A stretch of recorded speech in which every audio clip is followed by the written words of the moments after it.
So, Jeff Bezos just finally responded on the AI bubble, but before you panic sell your Nvidia stocks or shut down your AI startup dreams, here's the twist. He says this bubble might actually be a good thing. So, at Italian Tech Week, when he was asked on AI bubble, he made a huge statement. Let's take a look. You had the internet. Today we have similarities with AI, and we have this incredible sense of optimism and excitement, and everything is going to be there now.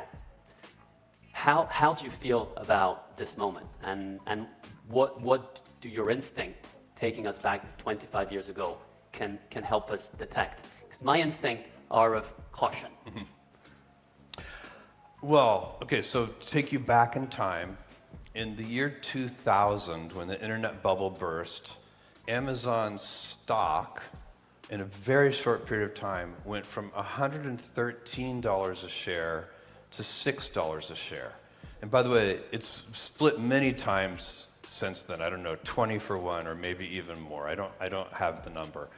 But so these prices have nothing to do with today's stock prices.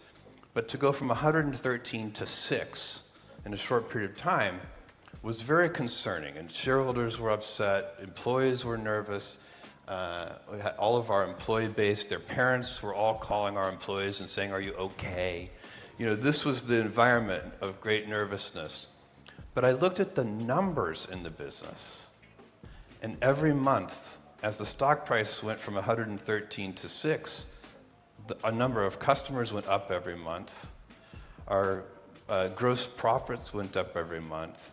Our operating expense, we were still in a loss position, but our losses as a percentage of sales went down every month. Every single business metric, new customers, customer repeat purchases, everything that we were monitoring through that entire period kept getting better. And so that's one observation about bubbles in general. The fundamentals can be disconnected, the fundamentals of the business. And of course, as entrepreneurs, you're focused on the fundamentals of the business. The stock price is an output, an ultimate output that you actually have very little control over. Benjamin Graham, the great investor, is famous for saying, in the short term, the stock market is a voting machine. In the long term, it's a weighing machine.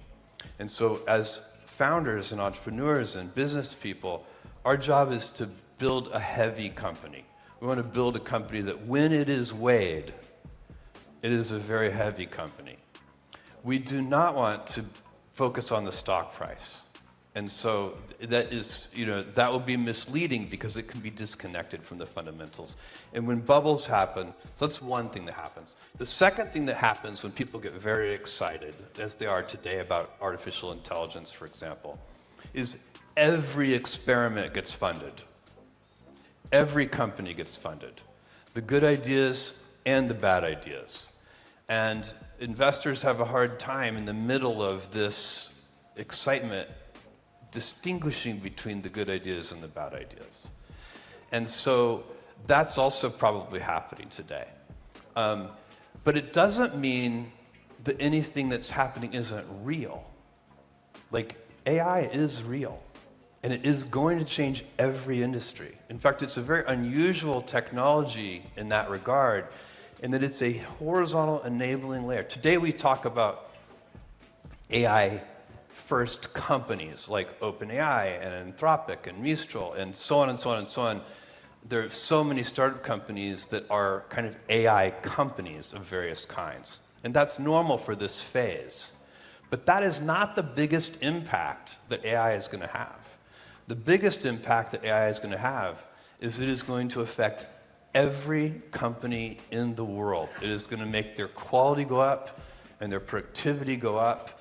By every company, I literally mean every company, every manufacturing company, every hotel, every, consumer products company, et cetera, et cetera, et cetera.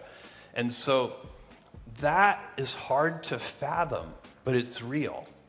There is no doubt. We don't know how long it will take exactly. We don't know how quickly that transition will occur. And it'll probably occur at different rates in different industries.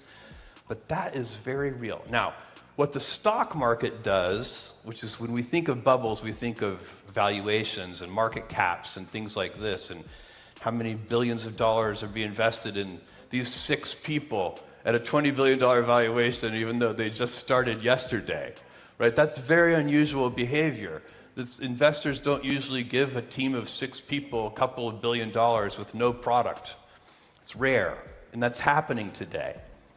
But the great thing about industrial bubbles, this is a kind of industrial bubble, as opposed to financial bubbles, and I'll tell you what I mean by that. If you go back, like the 90s had a biotech bubble, and there were a bunch of pharma startup companies that were designing drugs and using new techniques, and the world got very excited. The investment world got very excited. As a group, they all lost money, but we did get a couple of life-saving drugs. A bubble like a banking bubble, the crisis in the banking system, that's just bad. That's like 2008. And so those bubbles society wants to avoid. The ones that are industrial are not nearly as bad. They could even be good, because when the dust settles and you see who are the winners, society benefits from those inventions. They still get those life-saving drugs. And that's what's going to happen here too. This is real. The benefits to society from AI are going to be gigantic. And if we go back 25 years ago, when the internet was in that bubblish moment, no one would have predicted a lot of the industrial benefits of that industrial bubble. And the fiber, huge investments that were put in infrastructure. It's a perfect example. That all of that fiber optic cable that got laid, and by the way, the companies who laid all that cable went out of business. They literally went bankrupt. But the fiber optic cable was still there, and we got to use it. And the telco companies who owned the customers and who had a very strong moat ended up not being the companies that emerged. That's right. And a lot of the infrastructure that was laid for e-commerce ended up actually working. Yes. All right, let's get practical. What does this mean for regular people like you and me? I think Bezos is absolutely right. We are in a bubble. And I think that bubble is going to pop probably sooner than most people expect. But here's what I also believe. The AI revolution is real, and it's not going away when the bubble pops.